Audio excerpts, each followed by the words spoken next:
Buenas tardes a los jóvenes del octavo cuatrimestre de la licenciatura en Trabajo Social.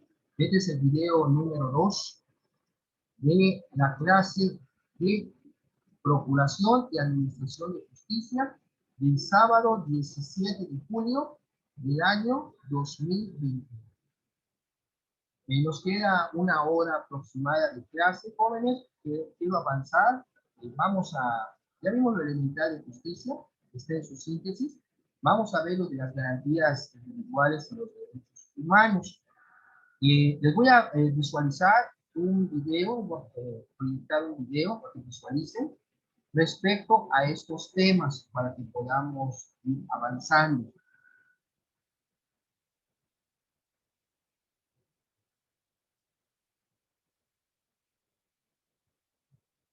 Me avisan, por favor.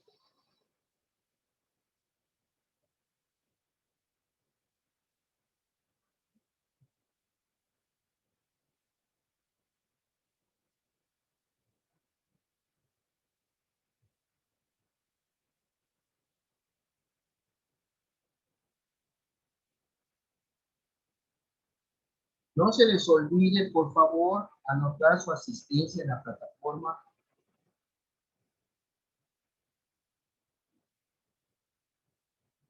¿Logran ver el video que se está cargando?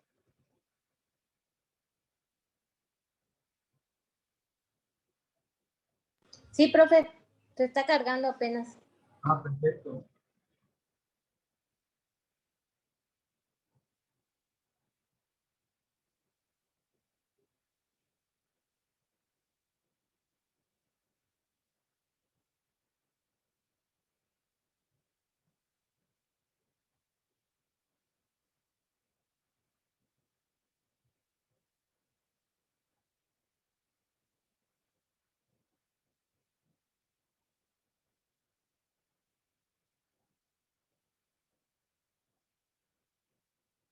En la literatura especializada y también en el discurso común y corriente en la materia que nos ocupa en este módulo y en esta maestría, los derechos humanos, podemos observar distintas denominaciones, distintas nomenclaturas que tienen por objeto identificar finalmente a algo que es muy parecido. Hay autores que hablan de libertades fundamentales, otros se refieren a libertades básicas, otros más hablamos sobre derechos fundamentales o incluso sobre derechos humanos.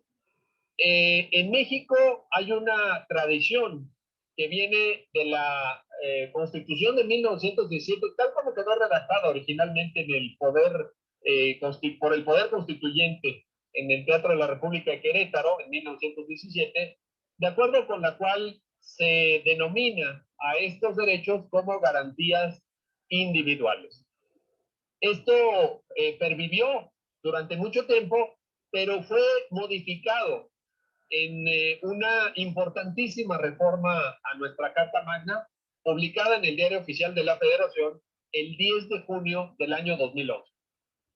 Mediante esta reforma se cambia la denominación de estos derechos, que antes se llamaban garantías individuales, y pasan ahora a denominarse derechos humanos, precisamente, si bien se mantiene la denominación de garantías. Esto ha llevado a que algunos analistas, algunos estudiosos, confundan el concepto de garantías con el concepto de derechos, lo cual desde el punto de vista técnico no es apropiado. ¿A qué me refiero? Me refiero a que una cosa son los derechos en sentido sustantivo, por ejemplo, el derecho a no ser discriminado, el derecho a la educación, a la vivienda, el derecho al debido proceso legal, la libertad de tránsito, etcétera, etcétera. Y otra cosa son las garantías de estos derechos, entendiendo por garantía el instrumento procesal de tutela de los propios derechos.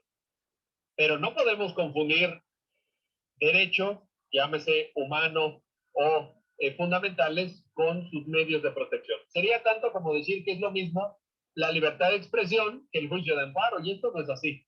En realidad, creo que podemos establecer diferencias sustantivas entre lo que es un derecho, llámese un derecho humano, un derecho fundamental, etcétera, y lo que son sus garantías. Uno es lo sustantivo, otro es lo adjetivo o lo procesal.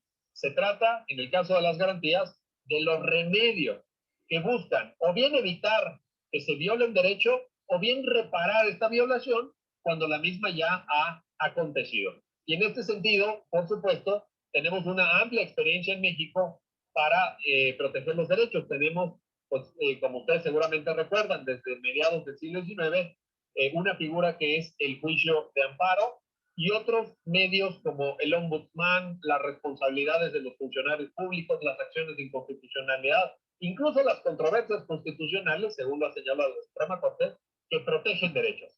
Pero lo que nos debe de quedar claro es que una cosa son precisamente estos derechos y otra muy diferente, las garantías que tienden a protegerlos.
Una reforma constitucional muy importante que es reciente y significa un nuevo paradigma, la doctrina lo ha señalado, fue la reforma publicada de la Federación, después de pasar todo el procedimiento de las dos cámaras y la material del Estado,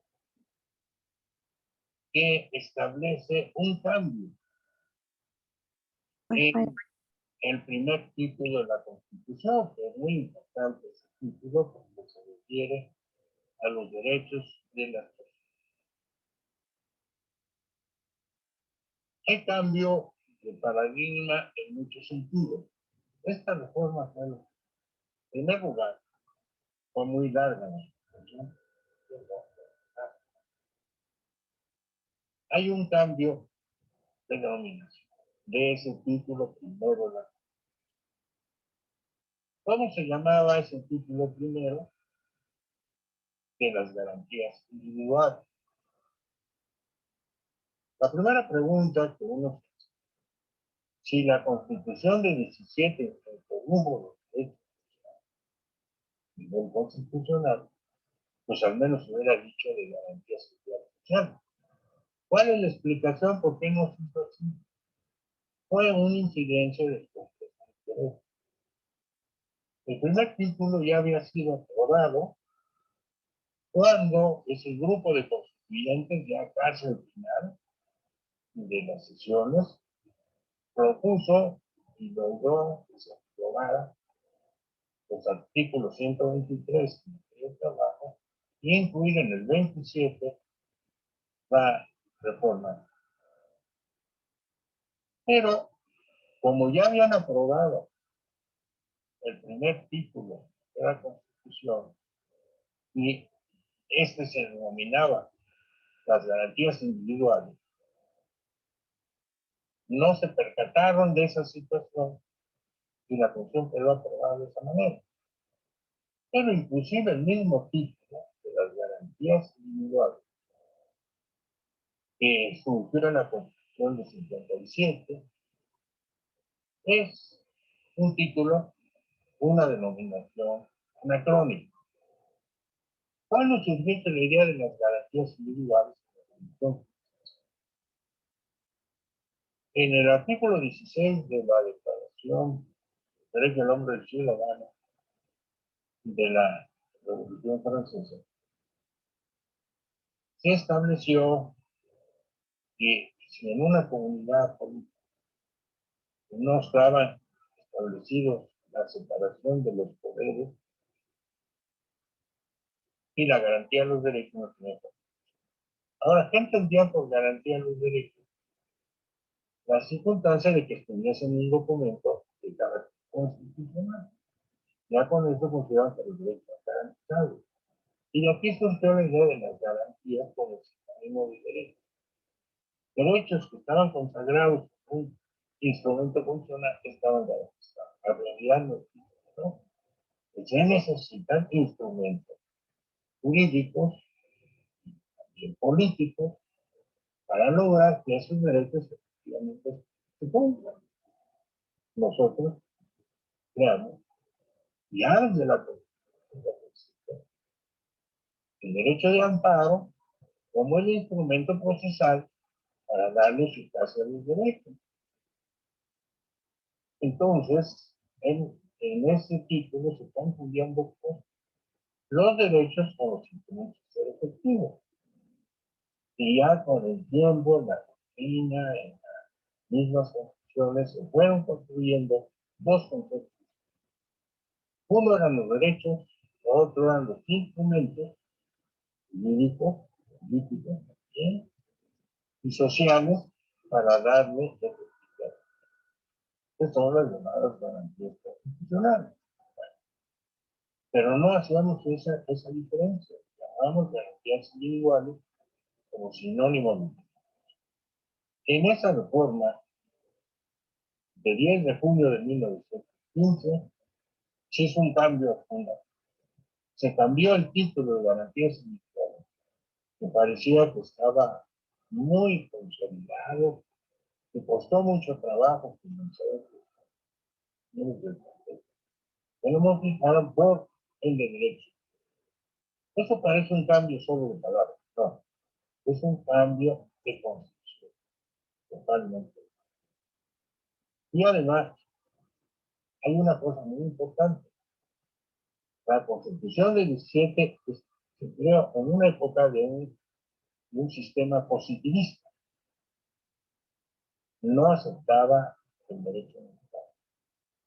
Pero fue muy importante que en ese artículo primero de la Constitución cambió el concepto de los derechos que otorga la Constitución por el concepto de reconocer. Y eso implica que se ha aceptado una corriente jurisdiccionalista clásica del feminismo, que es de carácter laico, pero muy católico. Entonces, el nombre no es un cambio solamente semántico, es un cambio sustancial, y por eso ha dicho que esa reforma, hablar de los derechos humanos, y que en la Constitución reconoce su derecho,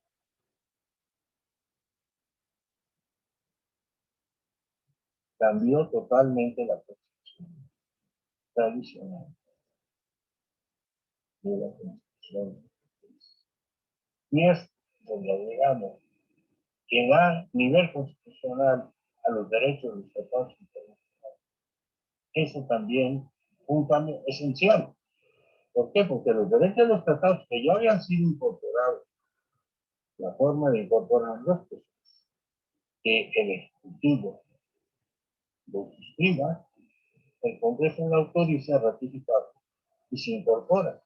Esos derechos incorporados ya están en la misma cosa. Y sí, el capítulo de derechos de la Constitución es muy grande. se comprende los que la Constitución otorga y que han modificado bastante, se han infeccionado muchos derechos, más los de los derechos de los tratados. Entonces tenemos un acervo de derechos son ya nacionales, son de internacional, son nacionales. Implica los derechos que se han ido creando, distintas reformas, y los derechos de los tratados. Tenemos una gama de derechos muy grande, muy importante, y eso es un cambio.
Adiós. Y esto de paso, pues nos va a servir para repasar los fines fundamentales de derecho constitucional y ubicarnos precisamente en el tema de la charla, que es hablar de las reformas constitucionales más importantes en materia de derechos humanos, para centrarnos en la que sin duda destaca de todas ellas, que es la del 10 de junio de 2020. ¿Por qué es que en el constitucionalismo mexicano, y no solo en la Constitución de 1917, sino en todas las leyes fundamentales y ordenamiento supremo, a esa parte de derechos del hombre se le llamó garantías individuales? ¿De dónde surge esta cuestión, esta noción? Yo localizo ese origen en el artículo 16 de la Declaración Universal de los Derechos del Hombre de 1789. Cuando los representantes del pueblo francés, reunidos en la Asamblea Nacional, en el juego de pelota de París, Francia, días antes de tomar la Bastilla y con eso iniciar la Revolución Francesa, hicieron esta declaración. Y en su artículo 16, fíjense qué importante. Dice, una sociedad en la que no esté establecida la garantía de los derechos, insisto, y determinada la separación de los poderes, carece de constitución. Este documento tan importante en la historia jurídica del mundo, pues además nos da pauta a las dos partes tradicionales de una constitución.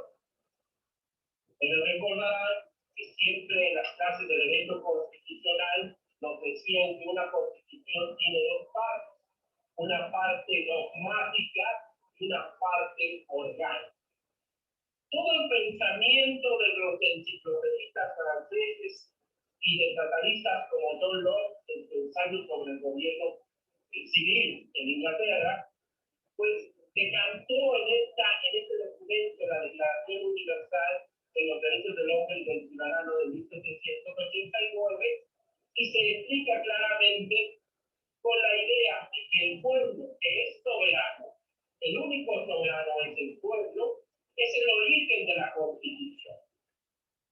Y en función de esto, el pueblo que es soberano y que se da su Constitución se autolimita, dando origen a la parte dogmática de la Constitución, la parte de derecho fundamental. Pero también el pueblo que es soberano a través de la Constitución se autodetermina, dando pauta a la parte orgánica de la Constitución, a esa parte donde la división de poderes está presente, la organización y la integración de todos los órganos del poder. Vean ustedes cómo la Declaración Universal de 1789 está presente en esta noción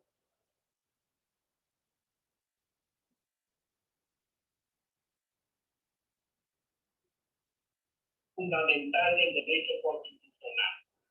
Una constitución tiene la garantía de los derechos del hombre y tiene además la división de poderes o la organización del poder. A través de dos tratadistas franceses, Pierre Blanc, François Bonneau y Antoine-Élie Bouillet, es que esta noción llega al constitucionalismo mexicano. Sus obras son traducidas por Lucas Alamán y llega a los constituyentes mexicanos.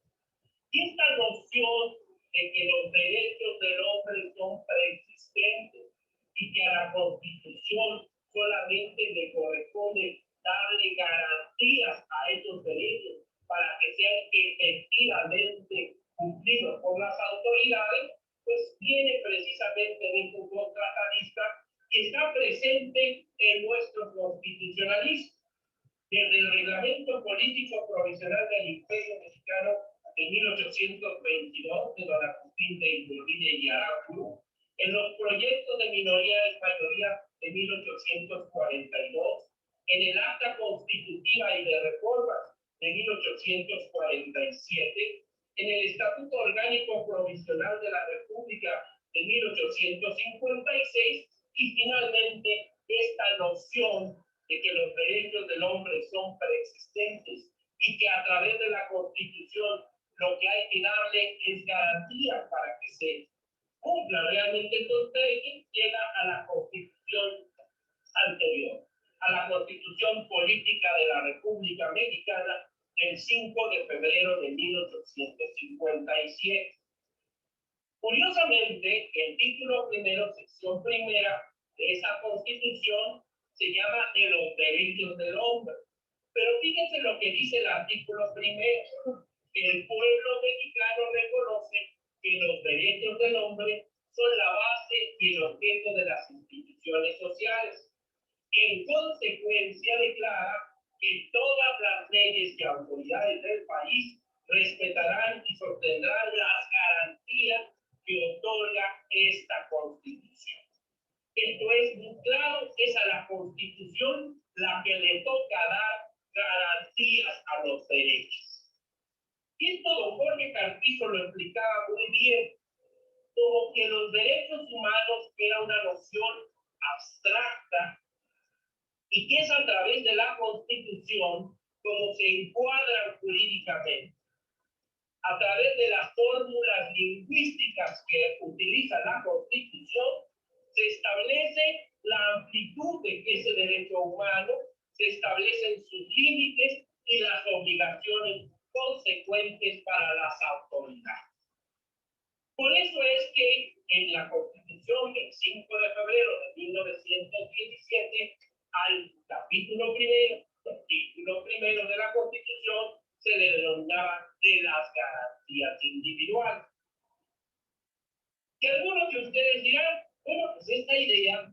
finalmente prevalece en la Constitución mexicana después de la reforma del 10 de junio de 2011, porque el capítulo primero del título primero ahora se llama de los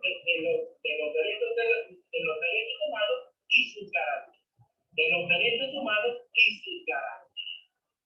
Se requiere aquí, pues, esa noción, digamos, sustantiva de garantías. Fíjense ustedes que incluso yo he localizado estas ideas en Luigi Ferraioli, padre del garantismo en el constitucionalismo.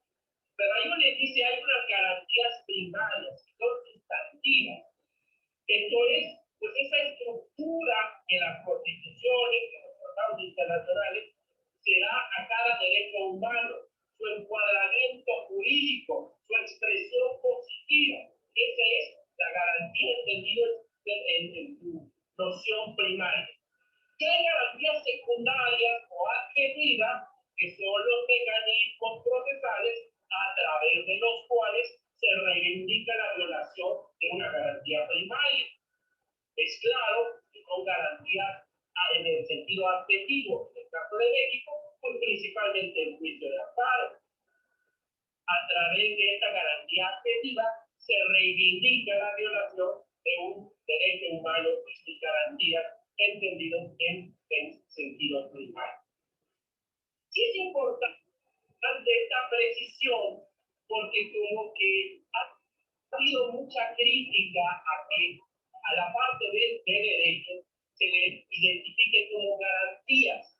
Bueno, pero esta es una tradición constitucional en México que no nace por generación espontánea y que viene desde la Declaración de 1789.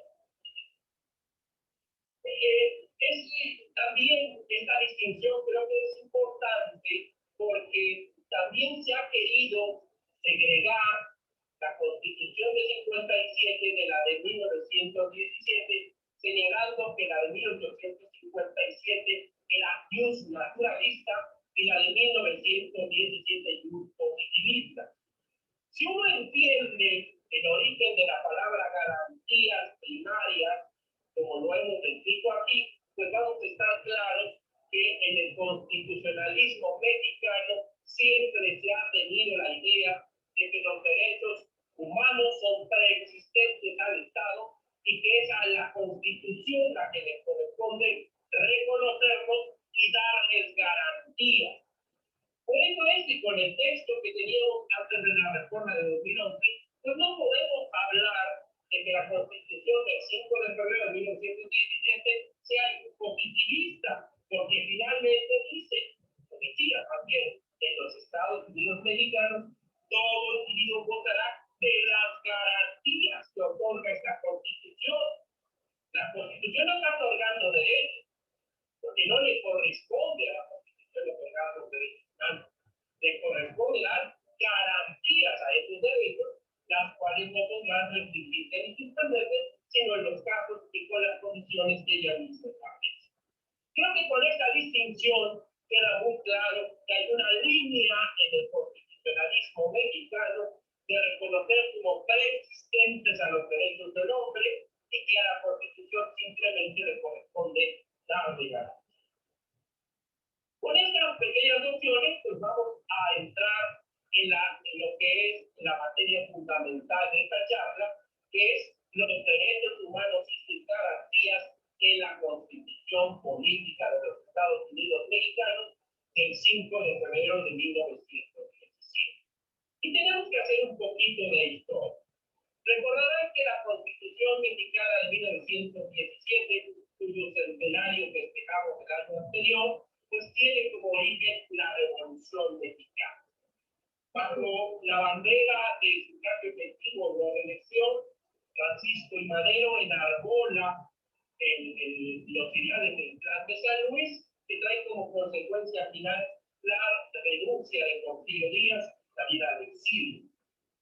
Ya convocadas a elecciones, Francisco I. Madero presidente y como vicepresidente José María Pino Juárez, pues se hace un golpe de Estado que se fragua en la embajada norteamericana, que logra finalmente derrotar al presidente Madero asesinato junto con el vicepresidente Pino Suárez y poner en su lugar a Victoriano Huerta. Este golpe de Estado genera que el gobernador de Coahuila se alce en armas, enarbolando la bandera constitucionalista. Él promulga el Plan de Guadalupe, donde su propósito inicial es volver al orden constitucional de 1857, a la Constitución de 1857.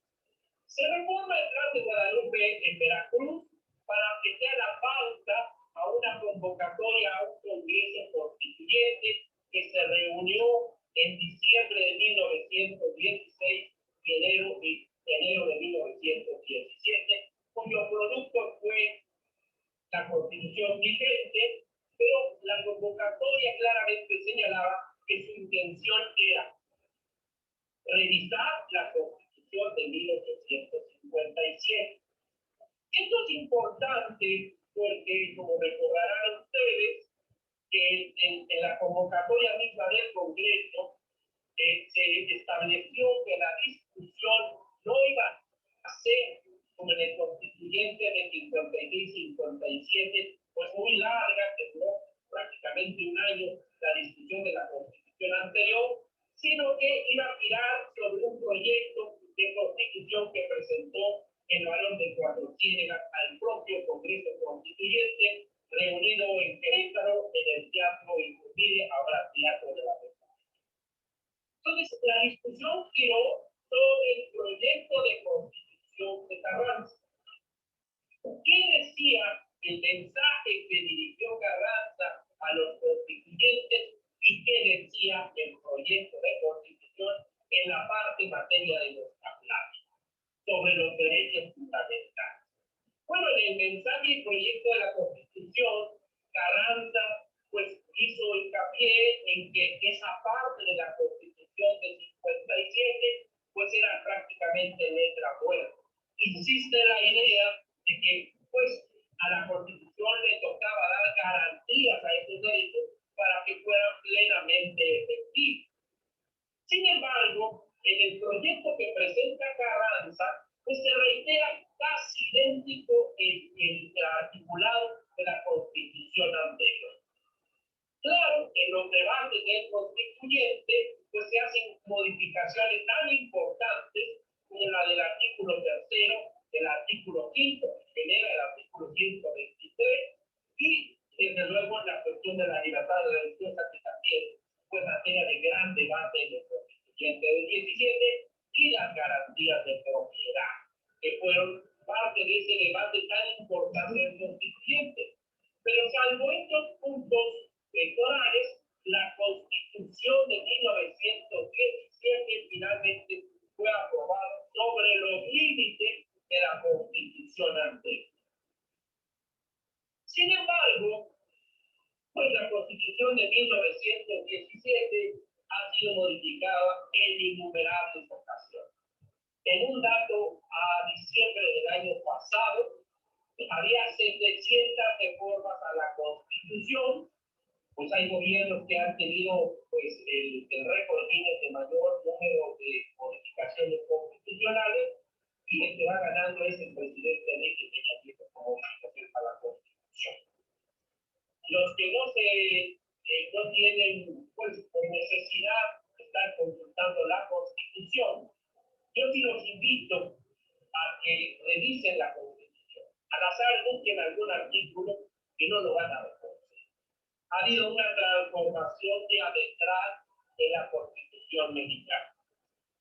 Muchos han criticado pues, que los artículos ya son muy extensos, regulan aspectos que deberían estar en leyes federales, en leyes locales, pero sin embargo, bueno, pues esta ha sido nuestra terrible realidad del constitucionalismo mexicano, y de alguna manera, a través de estas sucesivas reformas, se han querido resolver problemas muy acuciosos de nuestra realidad social, en todos los aspectos de nuestra vida política, en otros, y desde luego el tema de derechos humanos no ha sido la excepción. Dentro del panorama de reformas constitucionales en materia de derechos humanos, sí podemos decir que pocos artículos del 1 al 29 no han sugerido reformas. La mayoría han sido modificadas. ¿Qué reformas más importantes en materia de derechos humanos en general podemos comentar? Pues la reforma constitucional de 1938 del presidente Cárdenas, que estableció el derecho de huelga a los trabajadores públicos. En el texto original, el derecho de huelga solo estaba establecido para los trabajadores de empresas privadas, no para los servidores públicos. En 1953, una reforma muy importante del presidente Adolfo Ruiz Cortines, que les da el derecho de voto a las mujeres. 1953, no hay que perder de vista que esto sigue siendo un fenómeno reciente para nuestra realidad mexicana. En 1974 se eleva a rango constitucional la igualdad jurídica entre el hombre y la mujer. En 1983, en el gobierno del presidente de la Madrid, el artículo 4 se convierte en el rosario que actualmente es.